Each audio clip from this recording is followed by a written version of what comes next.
জাতীয় ঐকমত্য কমিশনের পক্ষ থেকে সুপারিশ প্রদান করা হয়েছে সরকারকে।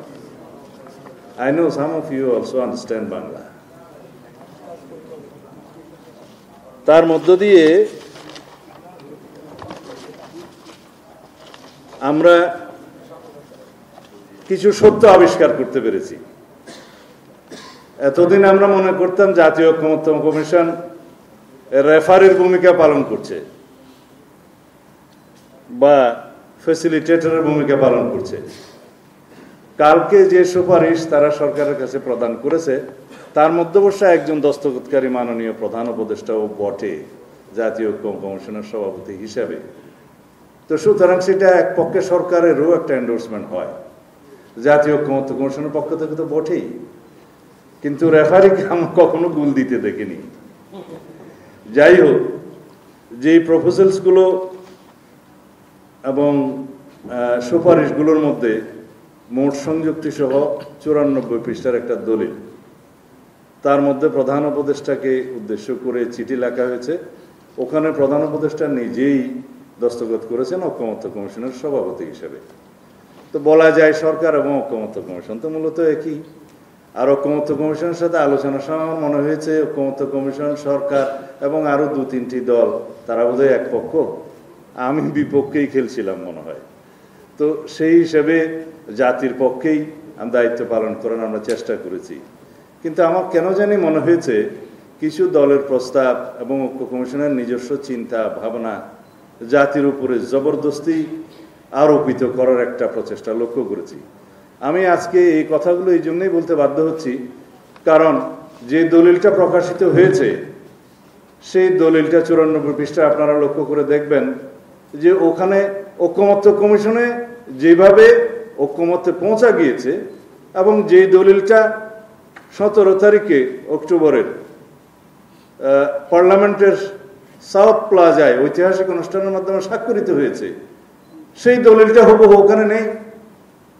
শুধু আছে ঐকমত্য কমিশনের প্রস্তাব, রাজনৈতিক দলগুলোর যে সুপারিশ এবং ঐকমত্য হলো, কিভাবে হলো, নোট অফ ডিসেন্ট কোথায় কোথায় আছে, কোনো কিছুরও সেখানে উল্লেখ নেই।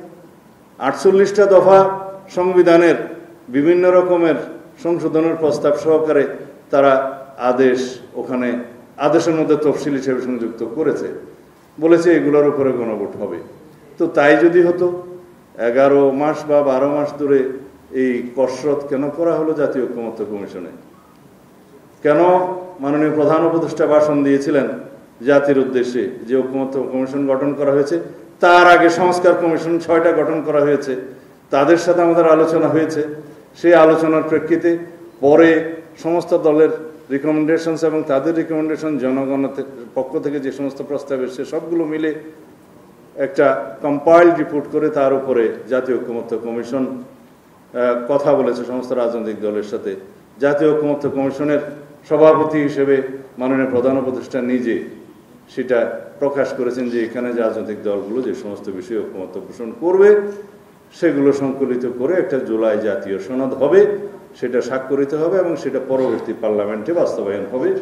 বিফোর দ্যাট যেগুলো অর্ডিন্যান্স এবং এক্সিকিউটিভ অর্ডারে বাস্তবায়ন করা সম্ভব সেগুলো সরকার করবে। আরএফএল অডিটর, বাঁকা হয় না, ফাঁকা হয় না, আর ভাঙা এক কথায় অসম্ভব।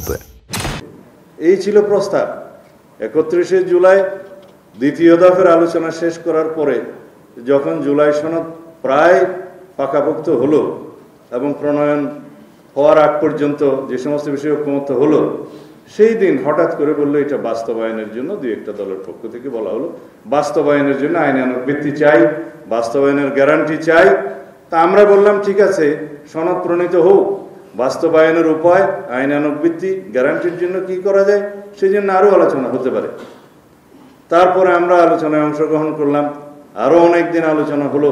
আলোচনার পরে নির্ধারিত হলো, আমিই প্রস্তাব দিয়েছিলাম আমাদের দলের পক্ষ থেকে যে এই জুলাই জাতীয় সনদ প্রণীত হোক, সেটা বাস্তবায়নের জন্য আমরা একটা প্রজ্ঞাপনের মধ্যে দিয়ে গেজেট নোটিফিকেশন করতে পারি, তার ভিত্তিতে এগুলো গ্রহণ করার পক্ষে জাতি আছে কি নাই, জুলাই জাতীয় সনদ যেভাবে প্রণীত হয়েছে সেই একটি প্রশ্নে গণভোট হতে পারে, একই দিনে হতে পারে, এবং সেই গণভোট কেন একই দিনে হবে সেই যুক্তি আমরা দিয়েছিলাম।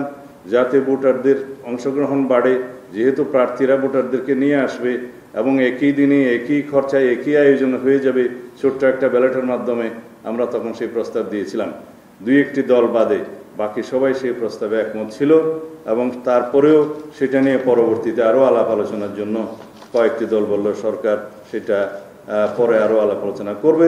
জাতীয় ঐকমত্য কমিশন তাদের সুপারিশে দুই দিকেই ওপেন রেখে তাদের সুপারিশ দিয়েছে, আগে অথবা পরে গণভোট হতে পারে এই সুযোগ। এখন মূল প্রশ্ন সেটা নয়, যার উপরে গণভোট হবে জুলাই জাতীয় সনদ যেটা স্বাক্ষরিত হয়েছে সেটা তো এই সনদে নাই, সেটা গতকালকের সুপারিশের মধ্যে নাই। আছে হলো যে সমস্ত প্রস্তাব ঐকমত্য কমিশন এবং দুই একটি দল দিয়েছিল, সেই প্রস্তাবগুলো যেন ওনারা সরাসরি ওই আদেশের মধ্যে, খসড়া আদেশের মধ্যে তারা অন্তর্ভুক্ত করলো তফসিল হিসাবে। বলা হলো এই 48টা দফার উপরে গণভোট হতে হবে। এখন সেই আলাপ তো হয়নি আমাদের সাথে। ঐকমত্য কমিশনে ঐকমত্য হয়েছে with note of dissent certain পয়েন্টসে, যে সমস্ত রাজনৈতিক দলগুলো এই সমস্ত নোট অফ ডিসেন্ট দিয়েছে সেই সমস্ত নোট অফ ডিসেন্টগুলো তারা ইশতেহারে, নির্বাচন ইশতেহারে উল্লেখ করবে। আপনারা দেখুন সেই ছাপানো বই যেটা আছে সেই ইশতেহারে উল্লেখের পরে যদি জনগণের ম্যান্ডেট প্রাপ্ত হয় সেগুলো তারা সেভাবে বাস্তবায়ন করবে। তো জাতীয় ঐকমত্য কমিশনের উদ্দেশ্য ছিল ঐকমত্য প্রতিষ্ঠা করা। এখন এখানে এসে এই অবস্থায় জাতীয় ঐকমত্য কমিশন যে সমস্ত প্রস্তাব দিয়েছে সেখানে শুধু জাতিতে বিভক্তি হবে, অনৈক্য হবে এবং এখানে কোনো ঐকমত্য হবে না। এর ভিত্তিতে তারা কি অর্জন করতে চায় আমরা জানি না। এবং যে সমস্ত প্রস্তাব নির্বাচন কমিশন থেকেও একটা অধ্যাদেশে আরপিওতে এসছে তাতেও আমরা লক্ষ্য করেছি যে উদ্দেশ্যমূলকভাবে নির্বাচন সংস্কার সংক্রান্ত কমিশনের একটি অনালোচিত প্রভিশন সেখানে অন্তর্ভুক্ত করে আরপিও অর্ডিন্যান্সটা পাশ হয়েছে, সেটা এখন অর্ডিন্যান্স হওয়ার অপেক্ষায় আছে। যেমন জোটভুক্ত যে কোনো রাজনৈতিক দল তাদের স্বাধীনতা ছিল নিজস্ব প্রতীকে অথবা জোটের যে কোনো প্রতীকে নির্বাচন করতে পারবে। হঠাৎ করে তারা একটা অগণতান্ত্রিক পদ্ধতিতে বলে দিল যে জোটভুক্ত হলেও তাদের নিজস্ব প্রতীকের নির্বাচন হতে হবে। দেখলাম আরেকটি রাজনৈতিক দল তাকে সমর্থন করে যাচ্ছে। তো এটা পক্ষপাতমূলক আচরণ আমরা আশা করি না। আমরা অন্তর্বর্তী সরকারকে তত্ত্বাবধায়ক সরকারের ভূমিকায় দেখতে চাই। তারা যেন নিরপেক্ষভাবে আচরণ করে এবং তাদের সমস্ত কর্মকাণ্ডে যেন জাতি একটা আশ্বস্ত হতে পারে, ঐক্য থাকতে পারে, সেভাবেই যেতে হবে। আমরা তাদের ঐকমত্য কমিশনের এবং সরকারের বিভিন্ন পদক্ষেপে আজকে এখানে এসে হতাশা ব্যক্ত করছি।